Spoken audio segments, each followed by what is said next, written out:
1996 दोपहर के 3:55 कजाकिस्तान देश में एक शहर है शिमकेंट नाम से।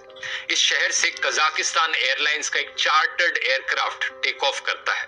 ये विमान नई दिल्ली जा रहा है। इसमें कई सारे छोटे ट्रेडर्स बैठे हैं पड़ोस के किर्गिस्तान देश से, जो इंडिया जा रहे हैं वूल खरीदने के लिए, जिसे वापस लाकर सेंट्रल एशियन बाजारों में बेच सके। उसी समय दिल्ली के इंदिरा गांधी इंटरनेशनल एयरपोर्ट पे एक सऊदी अरेबियन एयरलाइंस की फ्लाइट तैयार हो रही है टेक ऑफ करने के लिए। इस फ्लाइट में 312 पैसेंजर्स बैठे हैं, जिनमें से 231 इंडियंस हैं। ये ब्लू कॉलर वर्कर्स हैं, जो कंस्ट्रक्शन वर्कर्स हो गए या डोमेस्टिक एम्प्लॉयज हो गए। ये सऊदी अरेबिया जा रहे हैं काम ढूंढने के लिए, जिससे कि अपने परिवारों के लिए पैसे वापस भेज सके। शाम के 6:33 सऊदी अरेबियन एयरलाइंस की ये फ्लाइट टेक ऑफ करती है दिल्ली एयरपोर्ट से। इसी शाम air traffic controller V K Datta duty पर है। ये दोनों सऊदी और कजाक विमानों से कम्युनिकेट करने लग रहे हैं और उन्हें गाइड करने लग रहे हैं। इन्होंने ही सऊदी वाले एयरप्लेन को क्लियरेंस दी कि वो टेक ऑफ कर सकते हैं दिल्ली एयरपोर्ट से। कुछ मिनटों बाद सऊदी में बैठे पायलट्स रिपोर्ट करते हैं इन्हें कि सऊदी वाला जो प्लेन है वो 10,000 फीट की हाइट तक पहुंच चुका है। वो इनसे क्लियरेंस रिक्वेस्ट करते हैं कि क्या वो 14,000 फीट की हाइट तक जा सकते हैं। दत्ता इस परमिशन को ग्रांट कर देते हैं। दूसरी तरफ कजाक वाला एरोप्लेन लैंड करना चाह रहा है। दत्ता कजाक वाले एरोप्लेन से कहते हैं कि वो 15,000 फीट की हाइट पर रहे,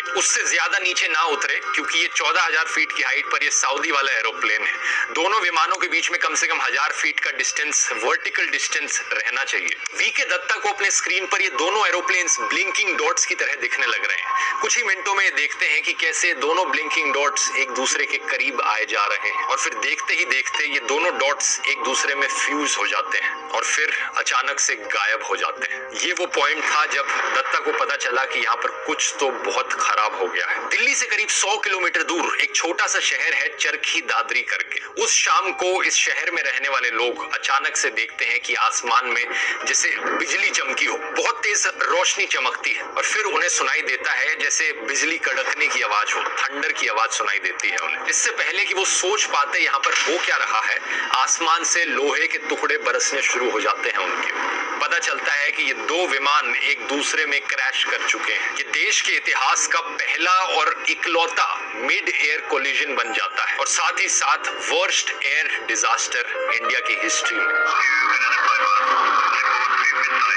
As the search for bodies among the wreckage continued, several Muslim victims of the disaster were buried in a mass grave. Nearby, 70 funeral pyres were being prepared for Hindu cremations. Investigators have started work on the flight recorders, these so-called black boxes of both aircraft, to find out more about what happened just before the crash.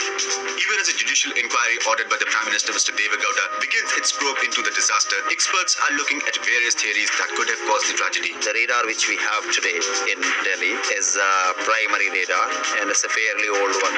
इस कहानी को गहराई से समझने के लिए कि ऐसा क्यों हुआ था और इसका क्या इंपैक्ट पड़ा इंडिया के एविएशन सेक्टर पर, हमें पहले थोड़ी बेसिक नॉलेज लेनी पड़ेगी, आसमान के नियम समझने पड़ेंगे। अब जैसे गाड़ियां दोस्तों सड़कों पर चलती हैं और सड़कें सेट पाथ्स पर बनाई जाती हैं और सड़कों में ट्रैफिक लेन्स होती हैं, इसी तरीके से ही एरोप्लेन्स के लिए भी सेट पाथ्स होते हैं आसमान में, कि सारे विमान इन्हीं पाथ्स पर चलेंगे आसमान में। इन पाथ्स को कहा जाता है एयरवेज। और आगे जैसे सड़कों को ट्रैफिक लेन्स में डिवाइड किया जाता है, ऐसे ही एयरवेज को एयर कॉरिडोर्स में डिवाइड किया जाता है। इमेजिन करके देखो, अगर आने वाली गाड़ियों के लिए और जाने वाली गाड़ियों के लिए एक ही ट्रैफिक लेन हो सड़क पर, तो क्या होगा? बहुत ही हाई चांसेस होंगे एक्सीडेंट होने के। इसी रीजन से एयरपोर्ट्स अलग अलग कॉरिडोर्स रखते हैं आने वाले एयरप्लेन्स के लिए और जाने वाले एयरप्लेन्स के लिए, ताकि एक्सीडेंट होने की गुंजाइश कम हो। अब इसके अलावा जिस हाइट पर एरोप्लेन्स फ्लाई करने लग रहे हैं उसे फ्लाइट लेवल कहा जाता है। इंटरनेशनल सिविल एविएशन ऑर्गेनाइजेशन के स्टैंडर्ड्स के अकॉर्डिंग किन्हीं दो प्लेन्स के बीच का जो फ्लाइट लेवल होता है वो कम से कम 1,000 फीट का सेपरेशन होना चाहिए। तो एक एरोप्लेन दूसरे एरोप्लेन से वर्टिकली कम से कम 1,000 फीट दूर होना चाहिए। इसके अलावा हर एरोप्लेन के चारों तरफ 14 किलोमीटर का रेडियस होना चाहिए सेफ्टी के लिए। तो ये गेम के बेसिक रूल्स हैं यहाँ पर।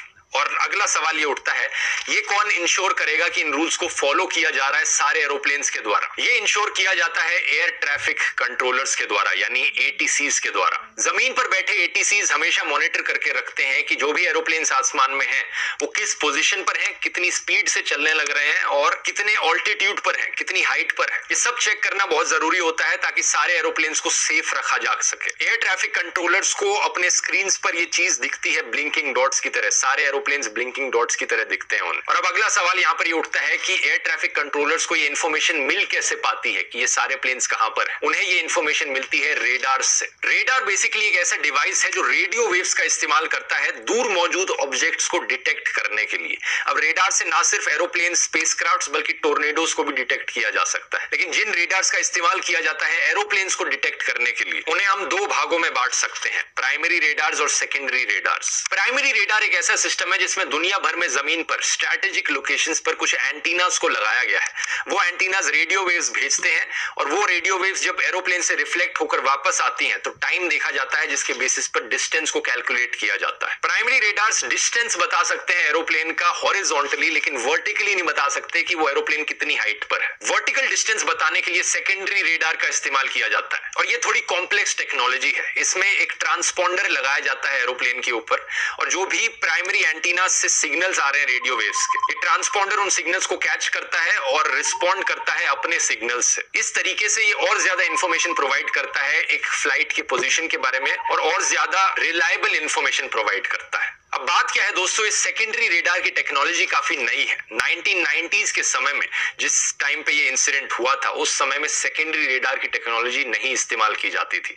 जो एयर ट्रैफिक कंट्रोलर्स थे वो सिर्फ प्राइमरी रेडार के डेटा पर रिलाई करते थे और प्राइमरी रेडार का डेटा इतना ज्यादा रिलायबल नहीं होता था। उससे सिर्फ अप्रोक्सीमेट डिस्टेंस पता लग सकता था दो प्लेन्स के बीच में। उस समय में एग्जैक्ट ऑल्टीट्यूड पता लगाने के लिए air traffic controllers constantly pilot से कम्युनिकेट करते थे, बात करते थे और पायलट्स उन्हें ऑल्टीट्यूड की इंफॉर्मेशन बताते थे। उसके बाद ATCs लिटरली हाथ से हाइट के पैरामीटर, स्पीड के पैरामीटर्स लिखते थे और कैलकुलेट करते थे मैनुअली और फिर फ्लाइट पाथ चार्ट करते थे। इमेजिन कर सकते हो दिल्ली जैसे बिजी एयरपोर्ट पर जहां पर 20-30 फ्लाइट्स एक साथ लैंड कर रही हैं, उतर रही हैं, कितना हेडेक वाला काम होता होगा ये एयर ट्रैफिक कंट्रोलर्स के लिए।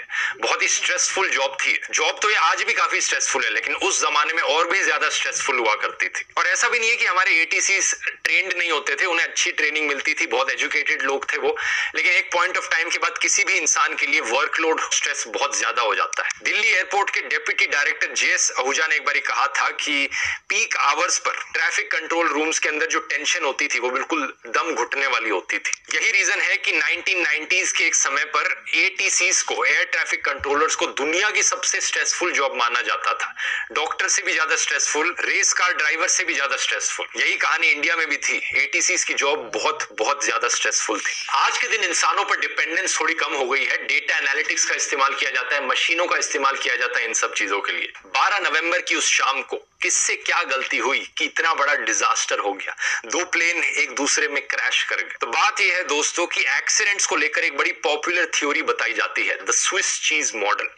स्विस चीज को आप जानते हैं, ऐसी दिखती है स्विस चीज जिसके अंदर काफी सारे होल्स होते हैं। अगर आप इन चीज के टुकड़ों को एक के ऊपर एक स्टैक करके रखोगे तो ये जो सारे होल्स होते हैं ये एक दूसरे से मैच नहीं करेंगे। इस चीज के आप आर पार नहीं देख पाएंगे क्योंकि सारे होल्स एक के ऊपर एक अलाइन करें, इसकी पॉसिबिलिटी होने की बहुत ही नेग्लिजिबल है। क्योंकि अगर एक होल भी अलाइन नहीं करता तो आप आर पार नहीं देख पाएंगे, कोई चीज आर निकाल पाएंगे स्विस चीज के। अब एक्सीडेंट्स के साथ भी कहा जाता है कि सेम चीज होती है। आमतौर पर जो एक्सीडेंट्स होते हैं वो किसी एक सिंगल रीजन की वजह से नहीं होते, बल्कि मल्टीपल रीजंस होते हैं जो एक साथ राइट टाइम पर अलाइन कर जाते हैं। राइट टाइम तो क्या, रॉन्ग टाइम कहा जाएगा इससे। बहुत सारी छोटी छोटी गलतियां जो एक टाइम पर हुई जिसकी वजह से इतना बड़ा डिजास्टर हो गया, इनमें से एक भी गलती ना होती तो शायद ये डिजास्टर ना होता। अब 12 नवंबर 1996 के उस ऐतिहासिक दिन पर कुछ ऐसा ही हुआ। बहुत सी छोटी छोटी गलतियां जो एड अप कर गई इस बड़ी दुर्घटना में। सबसे पहले इंडियन ऑफिशियल्स को लगा कि जो सऊदी वाला एरोप्लेन था उसने पक्का ढंग से इंस्ट्रक्शंस को ओबे नहीं किया होगा।